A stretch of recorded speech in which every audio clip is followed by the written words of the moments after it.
warahmatullahi wabarakatuh. Perkenalkan, kami dari kelompok 3 CBL mata kuliah Dasar Kewirausahaan Prodi Manajemen Fakultas Ekonomi dan Bisnis. Sebelumnya perkenalkan, nama saya Erwinda Destriana Putri, NIM 02101014. Perkenalkan, nama saya Ahmad Hadi Prasetyo, NIM 0210105. Perkenalkan, nama saya Dina Triutami, NIM 02101009. Dina, adik, kalian tahu nggak sih PT Indofood itu apa? Kalian tahu nggak sejarahnya gimana? Oke, Win. Sejarah PT Indofood Sukses Makmur merupakan salah satu perusahaan mie instan dan makanan olahan terkemuka di Indonesia yang menjadi salah satu cabang perusahaan yang dimiliki oleh Salim Group dan didirikan pada tahun 1971. PT Indofood itu bergerak dalam bidang apa sih? PT Indofood Sukses Makmur merupakan perusahaan yang berbasis di Indonesia yang utamanya bergerak dalam industri pengolahan makanan. Perusahaan ini mengklasifikasikan bisnisnya menjadi 5 segmen. Yang pertama, produk konsumen bermerek, Bogasari, agrobisnis, distribusi, serta budidaya dan pengolahan sayuran. Lalu bagaimana sih jenis kepemilikan perusahaan PT Indofood Sukses Makmur? PT Indofood Sukses Makmur merupakan bentuk perusahaan perseroan terbatas, yaitu suatu badan hukum untuk menjalankan usaha yang memiliki modal terdiri dari saham-saham yang pemiliknya memiliki bagian sebanyak saham yang dimilikinya. Apakah visi misi dan tujuan bisnis pada PT Indofood Sukses Makmur? Oke, untuk yang pertama, visinya yaitu menjadi perusahaan Total Food Solution. Untuk misinya, yang pertama, memberikan solusi atas kebutuhan pangan secara berkelanjutan. Yang kedua, senantiasa meningkatkan kompetensi karyawan, baik karyawan di proses produksi maupun teknologi. Lalu memberikan kontribusi bagi kesejahteraan masyarakat dan lingkungan secara berkelanjutan. Yang terakhir, meningkatkan stakeholder value secara berkesinambungan. Lalu untuk tujuan didirikannya PT Indofood Sukses Makmur ini yaitu memperluas bidang usaha secara terus-menerus melalui bidang usaha internal maupun pengembangan usaha strategis. 2. Mengurangi biaya transportasi. 3. Selalu meningkatkan kesejahteraan karyawan. 4. Mensuplai daerah lain yang selalu kekurangan persediaan barang. 5. Berperan serta dalam pelestarian lingkungan hidup dan peningkatan kesejahteraan masyarakat. Lalu gimana sih struktur perusahaannya? Kamu tahu nggak, Ad? Bentuk struktur organisasi yang digunakan oleh PT Indofood Sukses Makmur adalah struktur organisasi garis dan staf. Dalam organisasi ini terdapat 2 kelompok orang yang berpengaruh dalam menjalani organisasi, yaitu 1 orang yang melaksanakan tugas pokok organisasi dalam rangka pencapaian tujuan yang digambarkan dengan garis, di mana bawahan hanya mengenal 1 atasan sebagai sumber kewenangan yang memberikan komando dan hubungan antara atasan dan bawahan bersifat langsung melalui garis wewenang. 2. Orang yang melaksanakan tugasnya berdasarkan keahlian yang dimilikinya.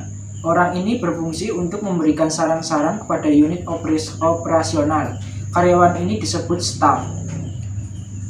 Kedudukan tertinggi di PT Indofood CBP Sukses Makmur yaitu seorang manajemen umum general dan dalam melaksanakan tugasnya dibantu oleh sekretaris manajer umum.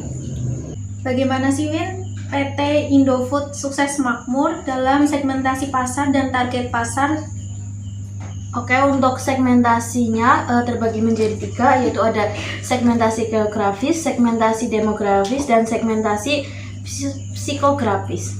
Untuk yang geografisnya, Indomie melakukan segmentasi geografis di seluruh wilayah Indonesia dari Sabang sampai Merauke dengan memiliki jaringan distribusi mie instan terluas di Indonesia yang terbentang hingga penjuru kepulauan.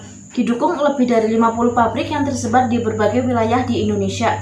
Untuk segmentasi demografisnya, Indofood Sukses Makmur ini menyasar berdasarkan variabel usia. Untuk anak-anak ada Indomie My Noodle, yaitu Indomie yang terbuat dari sayuran seperti wortel dan rumput laut. Lalu untuk segmentasi psikografiknya, produk Indomie cocok untuk dikonsumsi untuk semua karakter masyarakat, terutama bagi masyarakat yang memiliki gaya hidup yang praktis dan ekonomis. Lalu untuk targetingnya, target pasar produk Indomie adalah kalangan muda atau kaum milenial, juga masyarakat umum. Mbak Dina, bagaimana strategi pemasaran yang digunakan oleh PT Indofood Sukses Makmur? Oke, strategi marketing yang digunakan PT Indofood Sukses Makmur pada elemen marketing dibagi menjadi 4 sebagai berikut ya. Yang pertama, produk. Brand nama yang digunakan adalah Indomie. Satu bungkus Indomie standar memiliki massa 85 gram dan terdapat 2 saset berisi 5 bumbu-bumbuan yang disertakan yaitu kecap manis, saus sambal, minyak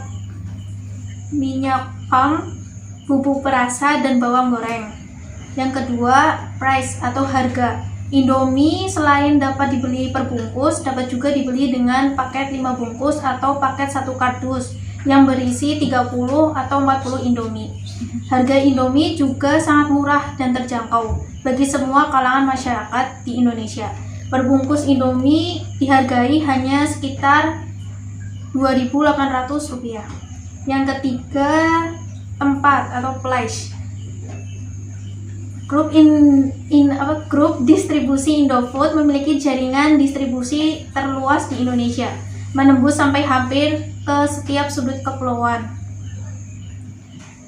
Di Yogyakarta misalnya, agen-agen Indofood juga bekerja sama dalam menyediakan Indomie dengan warung-warung seperti Burjo atau warung yang menyediakan bubur kacang hijau dan mie instan atau mie goreng sebagai menu utama.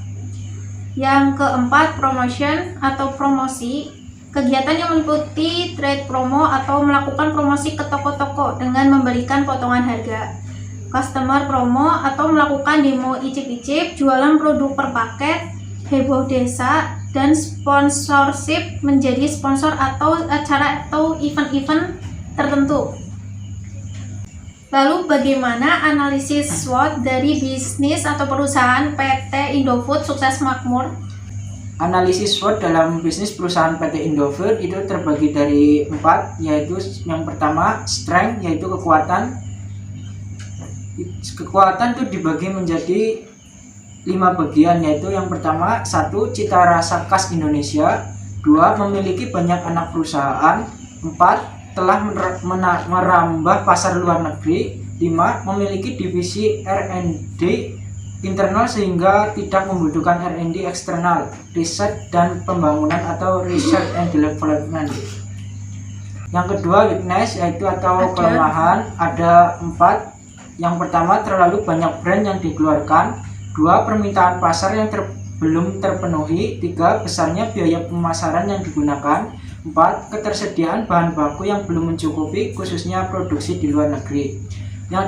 Yang ketiga, opportunity atau peluang.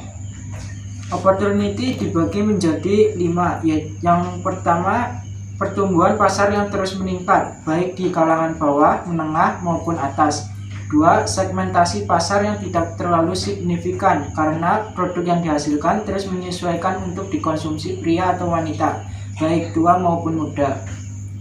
3. Memanfaatkan e-business dalam membantu mengembangkan pangsa pasar dan memperkenalkan produk melalui internet, karena pengguna internet sama dengan masyarakat konsumen. 4. Naiknya harga makanan pokok. 5. Pola hidup masyarakat akan kebutuhan mie instan yang cukup tinggi. Yang terakhir yaitu keempat, threats atau ancaman, dibagi menjadi 5. Yang pertama, semakin ketatnya persaingan karena produk-produk sejenis dan pemasaran yang lebih inovatif. 2. Tidak fokus terhadap satu jenis produk.